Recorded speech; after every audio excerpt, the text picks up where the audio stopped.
Setelah kalian tadi menentukan tipe perusahaan ekspor apa yang akan kalian bangun, langkah ketiga selanjutnya adalah menentukan jenis produk atau barang yang akan diekspor.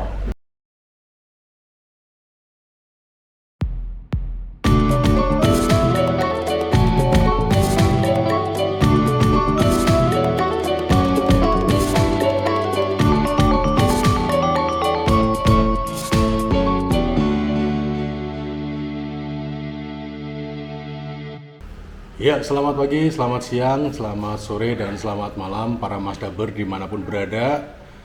Berjumpa lagi dengan Masdab, entrepreneur yang hobi traveling serta goes.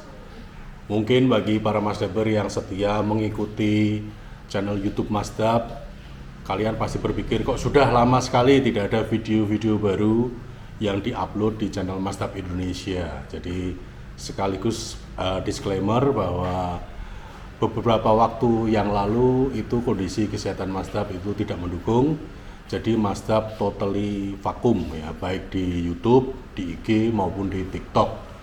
Jadi puji Tuhan hari ini sudah keadaan membaik. Jadi mulai hari ini Masdab akan mulai membuat konten-konten lagi yang mungkin bisa memberikan pencerahan bagi kalian para pembelajar ekspor. Oke. Anyway,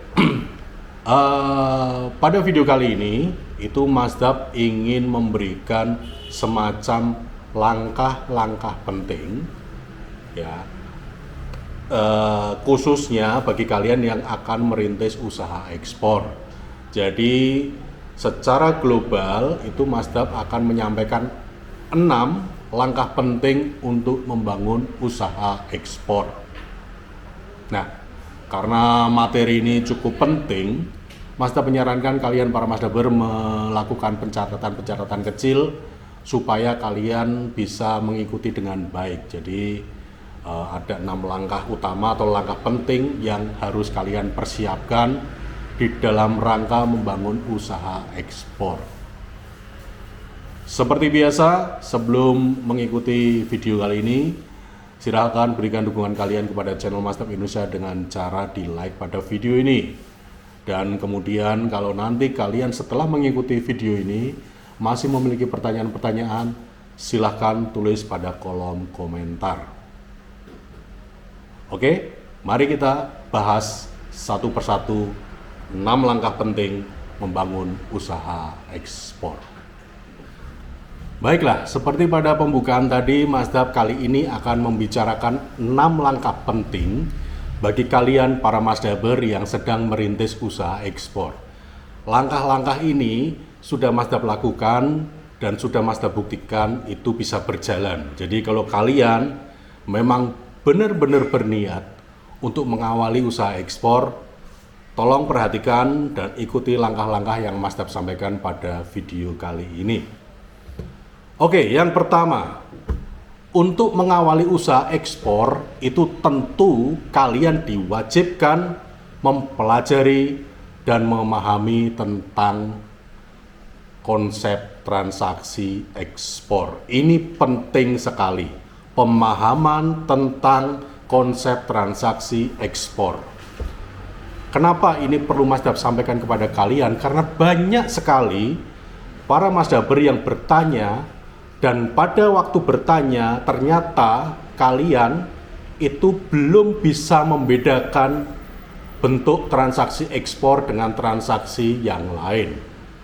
Contoh yang paling konkret adalah pemahaman kalian yang bertanya itu seolah-olah transaksi ekspor itu seperti dengan online shop.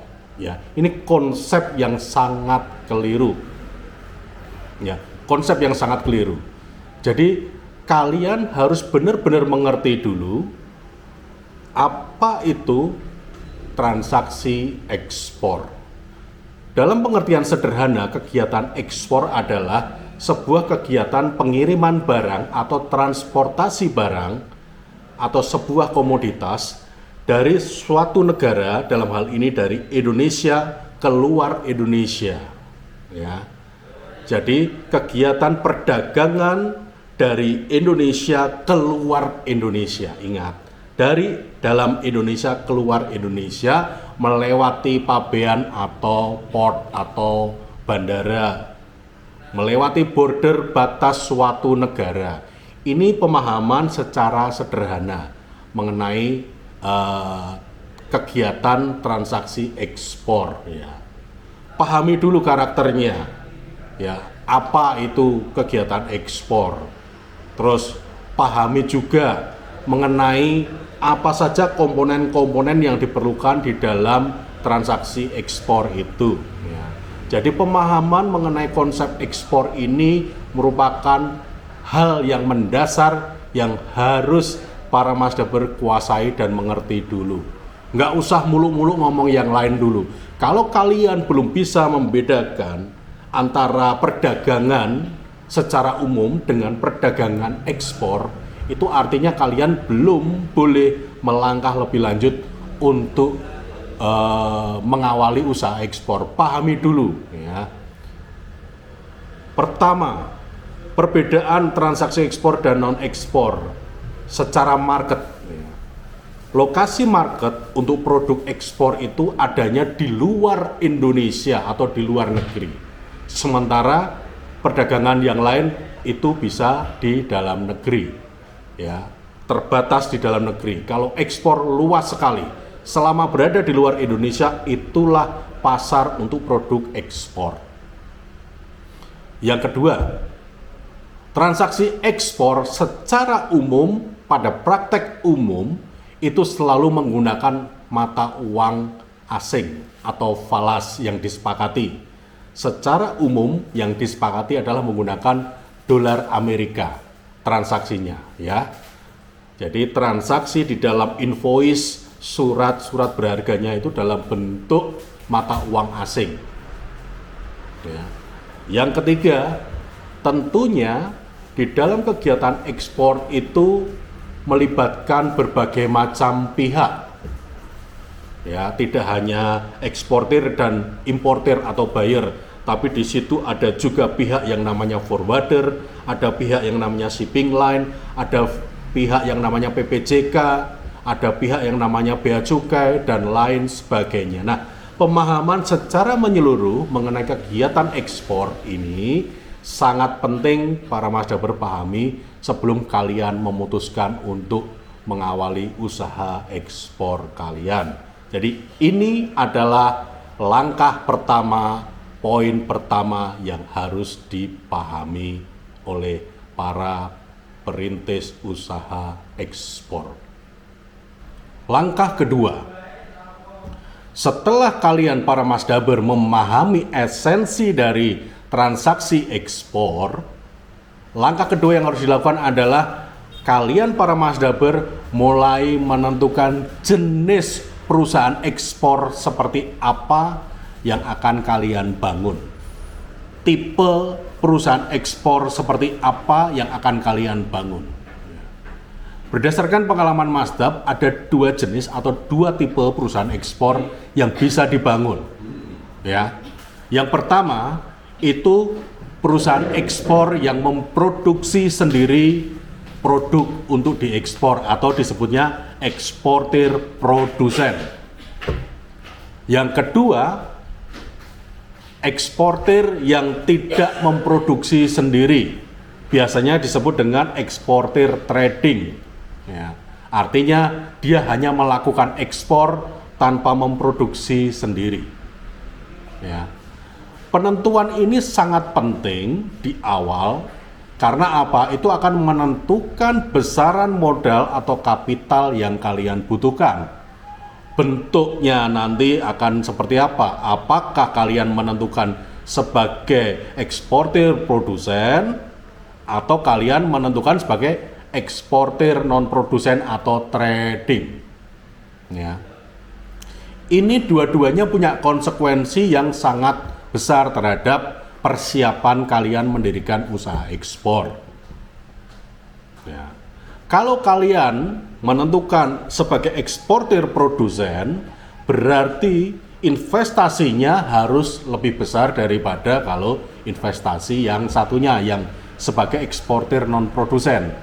Karena kalau produsen berarti dari bahan baku, proses produksi, pengemasan, dan lain sebagainya itu dilakukan oleh perusahaan Anda. Secara otomatis permodalan yang dibutuhkan itu sangat besar. Ya. Nah, dengan demikian Anda juga harus berpikir seandainya tipe produsen, eksportir produsen yang Anda pilih, berarti berapa besaran modal yang harus dipersiapkan? Apakah bisa diangkat sendiri atau butuh pemodal atau butuh investor, itu juga berpengaruh. Ya. Dari awal ini harus diketahui. Atau kalian lebih suka, para Masdaber, itu menjadi eksportir non-produsen atau trading. Artinya, kalian hanya melakukan penjualan produk untuk diekspor. Sementara yang memproduksi itu adalah pihak ketiga. Biasanya kita di kalangan trading ekspor menyebutnya pihak ketiga ini sebagai supplier. Ya. Dua konsep ini harus ditentukan dulu dari awal setelah para Masdaber memahami esensi dari perusahaan ekspor seperti apa, terus kemudian menentukan kira-kira yang paling layak, paling cocok dengan Anda itu perusahaan ekspor tipe mana. Ya. Itu adalah langkah penting yang kedua yang harus para Masdaber lakukan. Langkah penting yang ketiga, setelah kalian tadi menentukan tipe perusahaan ekspor apa yang akan kalian bangun, langkah ketiga selanjutnya adalah menentukan jenis produk atau barang yang akan diekspor. Ya. Tentukan jenis produk atau barang yang akan diekspor. Ya. Bagaimana caranya? Apa pertimbangannya? Kalau Anda akan menentukan jenis produk atau barang yang akan diekspor. Kalau Mazda pribadi itu pasti dalam menentukan produk yang akan diekspor itu harus sesuai dengan passion kita masing-masing. Sesuai dengan ketertarikan kita terhadap produk tersebut. Bukan karena orang lain, bukan karena pasar membutuhkan barang itu, tetapi yang utama adalah ketertarikan kita terhadap produk tersebut. Ya. Kalau kita sendiri tidak memiliki ketertarikan terhadap produk tersebut, bagaimana kita bisa totalitas untuk memasarkan produk tersebut? Jadi cari produk-produk yang menarik minat kalian, yang kira-kira sesuai dengan passion kalian. Kalian fokus di situ produknya, tentukan. Ya. Bisa jadi ada yang tertarik pada produk kopi, ada yang tertarik pada produk briket, ada yang tertarik pada produk furniture, ada yang tertarik pada produk handicraft dan lain sebagainya. Yang penting kembali kepada kalian masing-masing para Masdaber, kalian interest pada produk yang mana. Jangan terlalu banyak produk. Fokus pada produk tertentu yang memang kalian memiliki minat paling besar di situ. Ya. Yang kedua dalam menentukan jenis produk yang akan diekspor, di luar masalah passion atau ketertarikan, Anda setelah menentukan ketertarikan itu, Anda wajib melakukan riset potensi market atau pasar dari produk yang Anda minati tersebut. Jadi tidak berhenti pada, oh saya minat mau menjual produk ini untuk ekspor. Tapi Anda, para Masdaber, malas melakukan riset mengenai pasar yang bisa dimasuki produk tersebut. Ini sangat penting, ini sangat krusial. Ya. Dengan kemudahan internet seharusnya kalian para Masdaber bisa mendapatkan informasi yang sangat komprehensif mengenai pasar dari produk tersebut.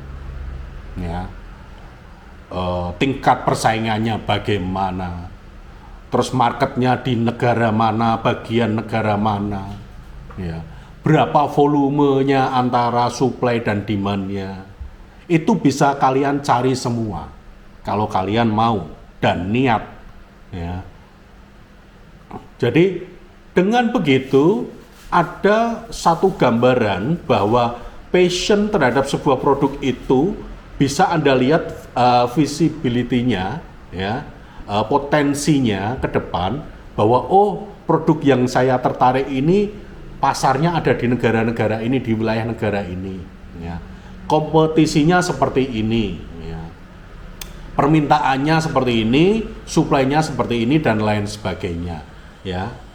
Jadi menentukan produk berdasarkan passion, yang kedua mempelajari marketnya, ya, dengan cara riset. Riset itu kalau bahasanya Mas Dap ya menggunakan literatur baik digital maupun non digital, ya. Bisa kalian cari tahu informasinya, ya. Dan tentu saja setelah itu Anda wajib mencari tahu semua informasi yang berkaitan dengan produk tersebut yang akan Anda pasarkan. Ibarat kata, bahasa kerennya itu Anda harus menguasai product knowledge-nya, ya. Kan sangat amat tidak profesional misalnya Anda menjual sebuah produk tetapi pengetahuan Anda mengenai produk tersebut itu sangat terbatas. Bisa dibayangkan kalau Anda berinteraksi dengan calon konsumen, ada pertanyaan-pertanyaan dari konsumen dan Anda tidak bisa menjawab. Apakah akan memunculkan impresi positif? Tidak. Anda akan nampak menjadi bulan-bulanan karena Anda tidak menguasai materi yang Anda jual. Nah, product knowledge perlu dikuasai dengan tujuan supaya Anda lebih meyakinkan pada saat melakukan penawaran produk tersebut. Ya. Apa saja yang dimaksud dengan product knowledge? Apapun yang relate dengan produk tersebut harus Anda pahami. Misalnya, produk tersebut itu diproduksinya itu di daerah mana, sentra produksinya, kapasitas produksinya bagaimana, masalah di dalam produksi biasanya seperti apa, cara mengatasi masalahnya bagaimana, ya. Terus karakter produknya seperti apa. Itu harus Anda cari tahu semua. Sama dengan riset potensi market atau pasar. Anda bisa melakukan melalui digital, internet, atau Anda bisa langsung berkunjung ke sentra-sentra produksi barang tersebut. Anda bisa langsung melakukan komunikasi dan interaksi dengan pihak-pihak yang terlibat di dalam produksi barang tersebut. Ya. Ini sangat penting.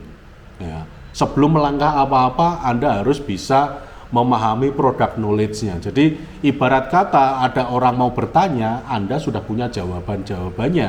Termasuk di dalamnya kalau ada calon konsumen yang mulai berminat, ya, Anda bisa segera tahu mengenai jawaban yang ditanyakan tersebut. Ini adalah langkah penting yang ketiga. Langkah penting yang keempat. Ya. Anda wajib mengurus legalitas badan usaha sesuai dengan jenis atau tipe produk yang akan Anda pasarkan. Ya. Jadi mengurus legalitas badan usaha itu sangat penting. Kenapa? Karena di dalam transaksi bisnis, orang akan jauh lebih percaya bertransaksi dengan sebuah entitas yang legal, yang resmi. Bukan perorangan konteksnya, hanya orang kenal dengan orang, tidak. Orang akan jauh lebih percaya pada sebuah perusahaan dengan perizinan-perizinan yang dia miliki dibandingkan dengan orang per orang. Ingat, ini adalah transaksi ekspor yang levelnya lintas negara. Ya, kredibilitas sangat berpengaruh di sini. Ya. Jadi legalitas harus Anda urus badan usahanya. Ya.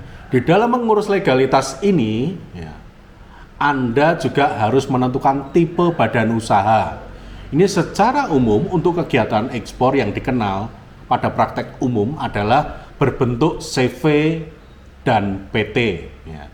Itu kembali kepada kita masing-masing, bagaimana kemampuan kita, apakah kita akan memilih berbentuk CV, badan hukumnya, atau berbentuk PT, silahkan. Itu semua kembali pada para masdaber masing-masing. Ya. Nah, sudah menentukan tipenya, Anda bisa datang ke notaris. Ya. Datang ke notaris untuk membentuk akte badan, akte perusahaan. Ya. Di dalam pembentukan badan usaha ini diperlukan minimal 2 orang, ya, yang tercantum di dalam akte perusahaan tersebut. Ya. Makanya mau tidak mau, suka tidak suka, Anda harus menggandeng pihak lain di luar Anda sendiri untuk mendaftarkan diri akte perusahaannya ke kantor notaris. Anda sampaikan kepada notaris, maksud dan tujuan Anda datang itu untuk mendirikan perusahaan ekspor. Ya. Anda siapkan namanya apa, alamatnya di mana, dan lain sebagainya. Ya. Nanti dari pihak notaris akan menerbitkan akte yang akan disahkan oleh Kemenkumham. Nah, nanti setelah terbit akte perusahaan dengan SK Kemenkumham, ya, kalian selanjutnya wajib mengurus NPWP badan usaha. Ngurusnya kemana untuk NPWP badan usaha? Ngurusnya ke kantor pajak Pratama sesuai alamat di mana perusahaan itu berada.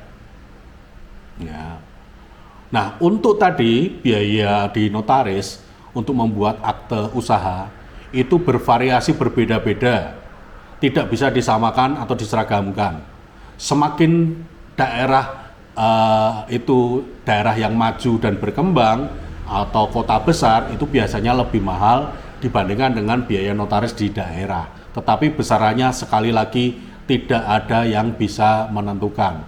Itu tergantung negosiasi Anda dengan pihak notaris. Ya. Untuk NPWP badan yang Anda urus ke kantor pajak Pratama itu gratis kalau Anda urus sendiri, ya, berdasarkan akte perusahaan dan SK Kemenkumham yang Anda dapatkan dari pihak notaris. Ya.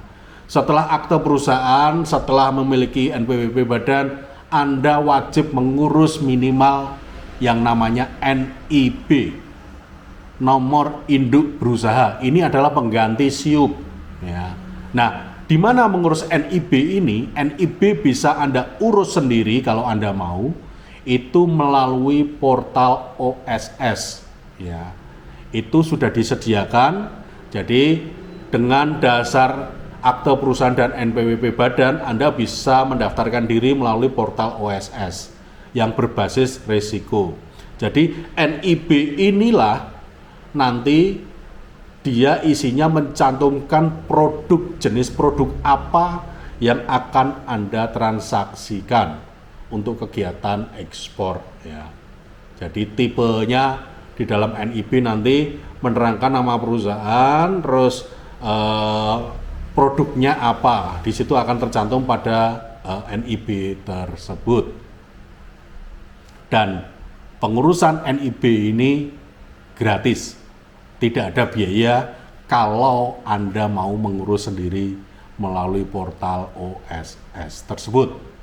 Oke, selanjutnya langkah penting kelima yang harus Anda lakukan adalah mempersiapkan produk atau perwakilan produk atau sampel produk yang akan Anda pasarkan. Ya. Ini sangat penting karena Anda itu kan ekspor menjual produk, bukan menjual jasa. Artinya Anda harus memiliki contoh atau perwakilan produk yang akan Anda jual. Misalnya Anda ingin mengekspor kopi, minimal Anda memiliki perwakilan-perwakilan jenis-jenis kopi yang akan Anda tawarkan kepada calon konsumen. Ada Arabica, ada Liberia, ada Robusta, yaitu dari tipe biji kopinya. Dari asalnya Anda bisa mengambil biji kopi dari Gayo Aceh, dari Papua, dari Bali, dari mana. Nah, semacam inilah ya. Contoh-contoh perwakilan produk semacam inilah yang harus Anda siapkan. Ya. Kalau kebetulan produk Anda itu hanya satu jenis, ya udah nggak apa-apa. Minimal Anda memiliki perwakilan produk itu untuk Anda tawarkan kepada calon buyer. Ya. Jadi maaf, penawaran produk itu hanya bisa dilakukan kalau Anda memiliki produk tersebut. Ya. Biasanya kalau Masdab itu bekerja sama dengan supplier karena Masdab itu jenis perusahaannya adalah trading. Sorry. Jadi Masdab minta tolong kepada supplier Masdab untuk menyiapkan sampel-sampel produk, variannya seperti apa dan lain sebagainya. Kemudian nanti Masdab bawa ke kantor. Nah, tentu di dalam mempersiapkan produk tersebut tidak hanya sekedar produk. Anda karena akan menawarkan produk tersebut, Anda wajib untuk mengelola produk tersebut. Mengelola itu maksudnya bagaimana? Anda harus berpikir tentang cara mempresentasikan dengan baik. Rata-rata di awal itu kita mempresentasikan melalui foto. Jadi produk yang Anda miliki tersebut, perwakilan produk tersebut itu harus difoto dengan jelas, clear, dan baik. Supaya kalau dikirimkan kepada calon buyer atau calon konsumen itu bisa dilihat secara visual dengan baik. Ya. Difoto dengan baik, didata, terus Anda juga wajib memikirkan nanti penawaran produk tersebut itu bentuknya apa, apakah terpacking atau curah atau apa, itu juga harus Anda pikirkan dari awal. Jadi produk itu otomatis itu sudah Anda pikirkan bagaimana nanti cara pengemasannya, bagaimana nanti cara pengirimannya dan lain sebagainya, itu sudah Anda siapkan semua. Jadi tidak hanya produk itu saja. Jadi kalau ada pertanyaan, berapa harga produknya? Anda bisa mengatakan, oh harga produk ini itu sekian dolar dengan standar packing seperti ini. Itu yang penting. Ya. Anda tidak bisa berbicara dalam kegiatan ekspor, itu harga jual hanya harga produk. Tidak. Dalam ekspor harga jual itu biasanya sudah mencakup packing, pengiriman dan lain sebagainya. Jadi dalam mempersiapkan produk artinya Anda juga mempersiapkan sistem packingnya akan seperti apa, sistem pengirimannya akan bagaimana, itu sudah Anda persiapkan. Ya, ini langkah penting yang kelima.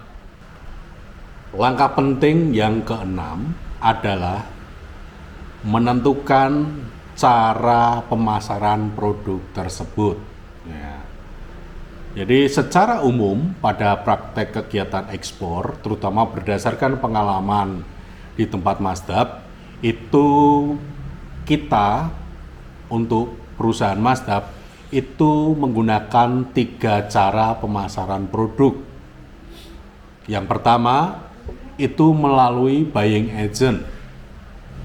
Secara ringkas, yang namanya buying agent adalah sebuah institusi atau perusahaan yang memiliki perizinan berperan sebagai perwakilan buyer. Jadi kita menawarkan kepada buyer melalui perusahaan ini yang disebut dengan buying agent. Detail mengenai apa dan bagaimana cara memasarkan lewat buying agent, silahkan kalian simak video yang sudah Masdab buat. Ya. Itu yang pertama, pemasaran melalui buying agent. Yang kedua, itu pemasaran yang disebut dengan melalui riset mandiri atau dengan menggunakan marketing email. Secara ringkas, secara sederhana, pemasaran dengan cara riset mandiri atau marketing email ini sifatnya kita proaktif melakukan riset menggunakan internet, mencari tahu kira-kira negara ini buyer-buyer yang membutuhkan, toko-tokonya namanya apa saja. Nanti dicek barangnya mirip sama atau tidak, dicek lagi apakah dia itu importer atau produsen. Setelah itu nanti baru melakukan pengiriman email. Nah, untuk poin kedua ini, itu riset mandiri atau marketing email, juga sudah ada beberapa seri video yang Masdab bikin tutorialnya. Jadi supaya lebih komprehensif, lebih lengkap pemahaman kalian, bisa kalian simak videonya. Yang ketiga itu melalui pameran. Jadi pemasaran produk melalui pameran. Tentu saja dari ketiga pilihan ini yang paling banyak membutuhkan biaya adalah yang melalui pameran. Nah, untuk poin ini juga pemasaran melalui pameran itu Masdab juga sudah membuat video tutorialnya. Ya. Jadi kalian bisa simak videonya supaya tahu kira-kira pada saat memutuskan mau menggunakan cara pemasaran seperti apa, itu kalian sudah benar-benar siap, tidak terkaget-kaget, oh ternyata begini tuh, oh ternyata begitu, bukan. Jadi kalian harus benar-benar tahu kalau misalnya melalui buying agent apa yang harus disiapkan, kalau melalui riset mandiri apa yang harus dipersiapkan, kalau melalui pameran apa yang harus dipersiapkan, itu kalian sudah tahu ya. Jadi itu adalah langkah penting yang keenam. Selebihnya adalah perjalanan di dalam mengelola perusahaan ekspor. Jadi ini adalah 6 langkah penting membangun usaha ekspor yang wajib kalian ikuti supaya bisa berjalan secara berkesinambungan. Ya, demikian para Masdaber video mengenai 6 langkah penting membangun usaha ekspor. Jadi semoga kalian para Masdaber mendapatkan insight baru. Sebenarnya ini adalah poin-poin yang Masdab rangkum dari semua hal yang selama ini sudah Masdab jelaskan. Jadi secara ringkas ada 6 langkah penting tadi. Jadi kalau kalian itu benar-benar serius ingin merintis, membangun usaha ekspor kalian harus bisa tertib, konsisten menjalankan langkah-langkah ini. 6 langkah utama yang harus kalian lakukan di dalam membangun usaha ekspor. Terima kasih bagi para Masdaber yang tetap setia mengikuti video-video pada channel YouTube Masdab Indonesia maupun perkembangan pada IG Masdab Indonesia ataupun di TikTok Masdab Indonesia. Semoga informasi ini bermanfaat, dan kalau kalian merasa video ini bermanfaat, silakan berikan dukungan dengan cara di likes. Dan semoga semakin banyak orang tertarik menekuni kegiatan ekspor. Anda bisa mengendorse mereka dengan cara membagikan video ini kepada teman-teman kalian dimanapun berada. Bila kalian memiliki pertanyaan-pertanyaan setelah menyaksikan video-video pada channel Masdab Indonesia, jangan sungkan-sungkan tuliskan pertanyaan kalian pada kolom komentar di video ini, atau bisa juga kirimkan pertanyaan kalian melalui DM Instagram. Masdab akan berusaha semaksimal mungkin merespon, menjawab semua pertanyaan-pertanyaan kalian. Sekali lagi, matur nuwun, tetap semangat, dan salam Indonesia.